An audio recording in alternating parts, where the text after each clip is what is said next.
नमस्ते, म रोशन विश्वकर्मा।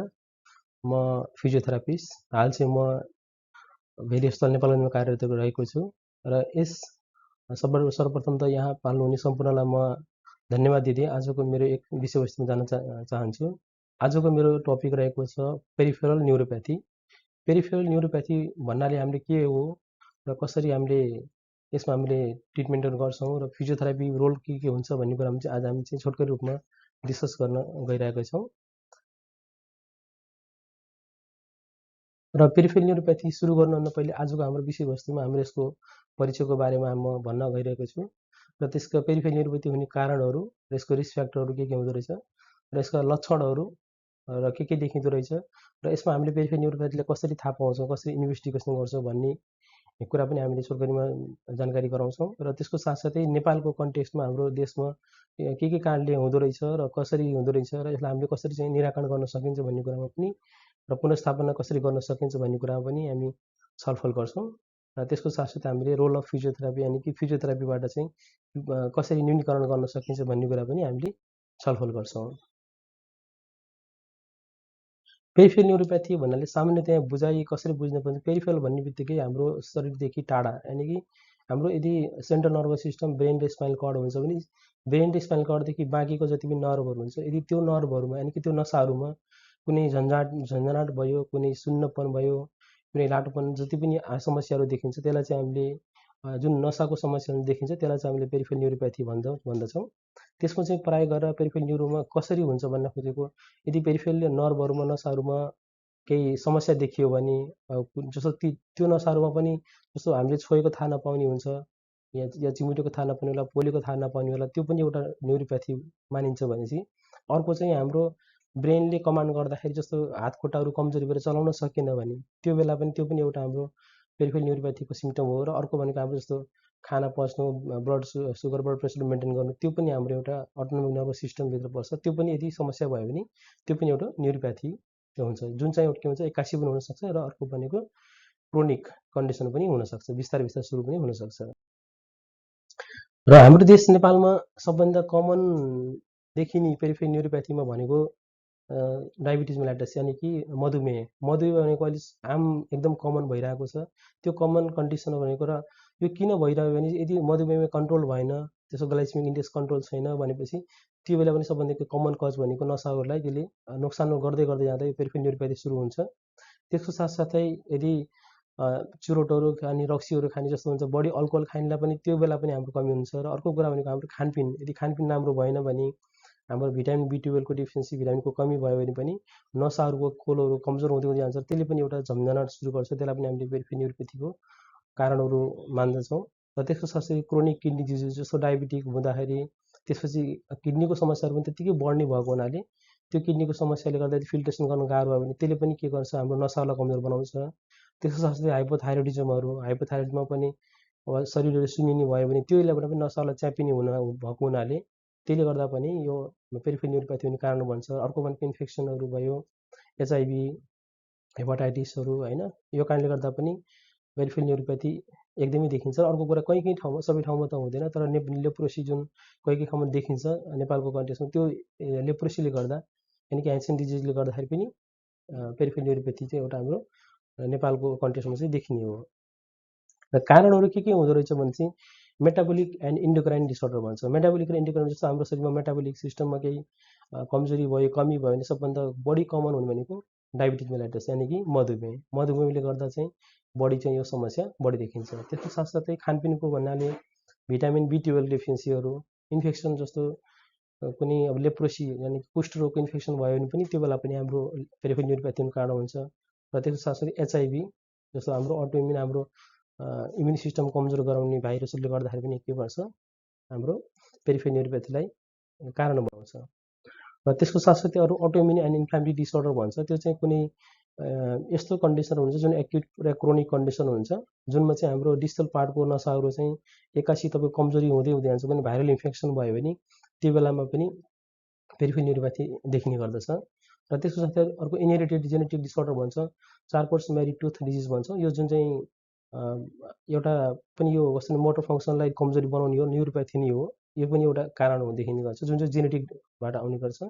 अर्को टोक्सिक कजेस भनेको जस्तो क्रोनिक, जस्तो अब कुनै चाहिँ अल्कोहल युज गरिन्छ या कुनै हेभी मेटलहरूमा कामहरू गरिन्छ, फ्याक्ट्रीमा काम गरिन्छ, त्यसले पनि के गर्छ पछि समयमा न्युरोप्याथीलाई चाहिँ बढाउँदै गर्दछ। कारणहरू भयो। र अर्को रिस्क फ्याक्टरहरू के हुँदो रहेछ भन्न खोज्दाखेरि हामीले कस्तो बिरामीलाई बढी देखिन्छ त भन्दाखेरि चाहिँ जस्तो मधुमेहको बिरामीहरूलाई यदि जसले सुगरलाई राम्रोसँग कन्ट्रोल गर्नुमा आएछ भने चाहिँ त्यस्तो बिरामीलाई बढी देखिन सक्छ। त्यस्तो बेलामा चाहिँ हामीले के गर्नु पर्यो, सुगरको कन्ट्रोलको लागि चाहिँ डक्टरको सल्लाह बमोजिम औषधि खानु पर्यो र पर्याप्त व्यायाम पनि गर्नु पर्यो।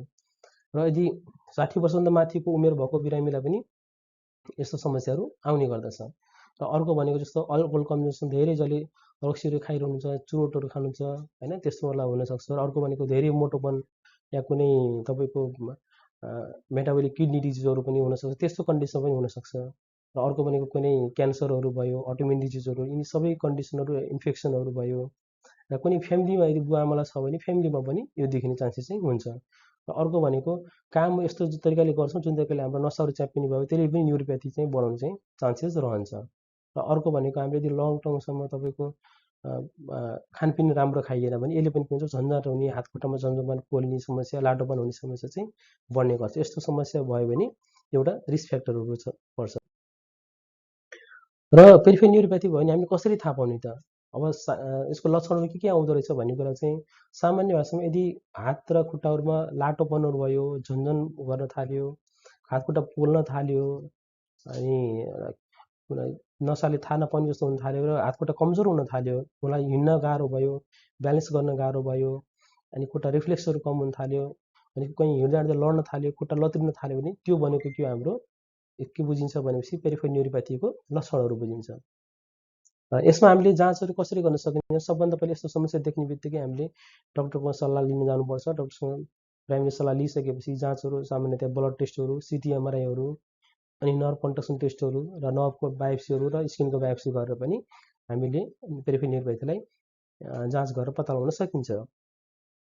र मेडिकल ट्रिटमेन्टमा विशेष गरेर पेन रिलिभर्सहरू, एन्टिसिजर मेडिसिनहरू, एन्टिडिप्रेसनहरू जुन छ जसले चाहिँ नसाको एक्टिभिटीलाई चाहिँ कम गर्ने मद्दत गर्छ, यसले चाहिँ मेडिकल ट्रिटमेन्टबाट बिरामीलाई सहज बनाउँछ। र फिजियोथेरापीमा हामीले के गर्छौँ तर कसरी पत्ता लगाउँछौँ यानि कि डक्टरले जब हेरिसक्नुभयो पेरिफेरल न्युरोप्याथीको डायग्नोसिस भइसक्यो भने हामी फिजियोथेरापी एसेसमेन्ट कसरी गर्छौँ भने चाहिँ बिरामीको हिस्ट्री लिन सक्छौँ, उसको दुखाइ कस्तो छ त्यो थाहा पाउन सक्छौँ, उसको मांसपेशीमा बलियोपन छ कि छैन, खुट्टाहरू जोड्नेहरू चल्छ कि चल्दैन, लाटोपन छ कि छैन, हिँड्नमा गाह्रो छ कि छैन, काम गर्न गाह्रो छ कि छैन, यो सबै चिजहरू के हुन्छ फिजियोथेरापीबाट एसेसमेन्ट गरिन्छ। त्यसपछि चाहिँ हामीले प्लान गर्छौँ। हाम्रो गोलहरू भनेको दुखाइलाई कम गर्ने, मांसपेशीलाई बलियो गराउने र उसको चाहिँ हिँडाइ र ब्यालेन्स र हिँड्नको लागि सुधार गर्ने र तपाईँको चाहिँ लड्नबाट चाहिँ बचाउनको लागि एक्सर्साइजहरू गर्ने र स्ट्रेन्थ बढाउने र उसलाई इन्डिपेन्डेन्ट बनाउने र उसको जीवनशैलीलाई सुधार गरेर सहज बनाउने, त्यो चाहिँ हामीले फिजियोथेरापीको गोल हुने गर्दछ। र फिजियोथेरापी ट्रिटमेन्टमा हामीले टेन्स जुन हामीले पेन किलरको युजमा युज गर्छौँ, यानि कि हाम्रो फिजियोथेरापीमा टेन्स ट्रान्सक्युटेनियन नर्भ स्टिमुलेसन गर्छौँ, स्टिमुलेसन दिन्छौँ। अर्को भनेको मसाजहरू गर्न सक्छौँ, अनि हिट थेरापी गर्न सक्छौँ, अनि एक्टिभ र प्यासिभ रेन्जहरू गर्न सक्छौँ, हिँड्ने तरिका गेट ट्रेनिङहरू गर्न सक्छौँ, फङ्सनल ट्रेनिङहरू गर्न सक्छौँ, अनि हाम्रो सेन्सरी एजुकेसनहरू हामीले फिजियोथेरापी ट्रिटमेन्ट प्लानमा राख्न सक्छौँ। र अनि त्योभन्दा पनि ठुलो कुरा अर्को भनेको हाम्रो फिजियोथेरापी भइसकेपछि बिरामीलाई हामीले गाइड गर्नु पनि ठुलो एउटा महत्त्वपूर्ण भूमिका हुने गर्छ। उसलाई हामीले त्यो हुनुभन्दा पहिले डेली फुड इन्स्पेक्सन गर्नुपर्ने हुन्छ, प्रपर जुत्ता लगाएको छ कि छैन त्यो गर्नुपर्छ, अनि डायबिटिक पेसेन्ट छ भने सुगर कन्ट्रोल छ कि छैन त्यो पनि ख्याल गर्नुपर्ने हुन्छ। र उसलाई लड्नबाट बचाउनको लागि पनि हामीले सबै गाइडलाइनहरू, होममा घरमा कसरी गर्ने तरिकाहरू त्यो सबै चिज सिकाउनुपर्छ र हामीले लाइफस्टाइललाई पनि मोडिफिकेसन चाहिँ गराउनुपर्छ। र हामीले यसरी कन्क्लुजनमा हामीले के गर्न सकिन्छ भने यदि हामीले पेरिफेरल न्युरोप्याथीलाई म्यानेज गर्नको लागि एउटा यसले के इफेक्ट गर्दो रहेछ भने उसको जीवनशैली नै प्रभावित गर्दो रहेछ। उसको जीवनशैलीमा काम गर्न गाह्रो हुन्छ, हिँड्न गाह्रो हुन्छ, उठ्न बस्न गाह्रो हुन्छ भनेपछि के गर्छ पेरिफेरल न्युरोप्याथी एउटा के हो, तपाईँले मोबिलिटी र क्वालिटी अफ लाइफमा डिस्टर्ब गर्छ नै। यदि हामीले अर्ली फिजियोथेरापी गऱ्यौँ भने यसको फङ्सन र उसको अपाङ्गता पनि के हुन्छ, छिटो कम हुँदै जान्छ। र अर्को पोलिसी सपोर्ट गर्नको लागि हामीले जस्तो नेपालको कन्टेक्समा गाउँ गाउँमा पिएचसी लेभलमा जिल्ला अस्पतालहरूमा फिजियोथेरापिस्टको हायर आउट गर्नुपर्ने, फिजियोथेरापीको सल्लाह लिनुपर्ने, डक्टर्सको फिजियोथेरापिस्टको एभाइलिटी हुनुपर्छ। अनि बल्ल आइडेन्टिफिकेसनको लागि धेरै नै जस्तो हाम्रो जुन पेरिफेरल न्युरोप्याथीलाई आइडेन्टिफिकेसन गर्नको लागि स्क्रिनिङ क्याम्पहरू चलाउन सकिन्छ। यसरी हामीले गर्न सक्यौँ भने नेसनल लेभलमा पेरिफेरल न्युरोप्याथीलाई बेलीमा हामीले डायग्नोस गर्न पायौँ र बेलीमा उपचार गर्न पनि र बिरामीलाई सहज बनाउन सकिन्छ। र त्यसको साथसाथै स्क्रिनिङ गऱ्यौँ भने हामीले डेटा लिएर बिरामीलाई र आउँदो समाजमा अरू पनि हामी प्रिभेन्सन गर्नलाई सहज गर्न सकिन्छ।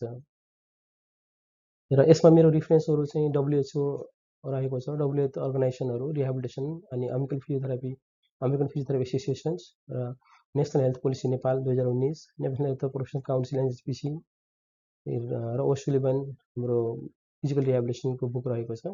यसबाट चाहिँ हामीले चाहिँ पेरिफेरल न्युरोप्याथीलाई चाहिँ यसरी नै कसरी निराकरण गर्न सकिने र कसरी कम गर्न सकिन्छ र फेरि पेरिफेरल न्युरोप्याथी सबै पेरिफेरल क्योर हुँदैन, तर केही क्योर हुन्छ टाइमली डायग्नोस भयो भने। त्यस कारण त्यो बुझेर यदि हामीले त्यस्तो कुनै पनि हाम्रो झन्झनाटहरू केही समस्या छ भने म आफ्नो क्लासलाई यहीँ टुङ्गाउन चाहन्छु। Thank you. हामीले बेलैमा हामीले निराकरण गर्नको लागि समयमा डायग्नोस गरौँ, हामीले डायबिटिजलाई कन्ट्रोल गरौँ र अन्य विभिन्न कारणलाई पनि हामीले ख्याल गऱ्यौँ भने हामी यसबाट बच्न सकिन्छ। यदि केही प्रश्नहरू छ भने हजुरले मलाई सोध्न सक्नुहुन्छ।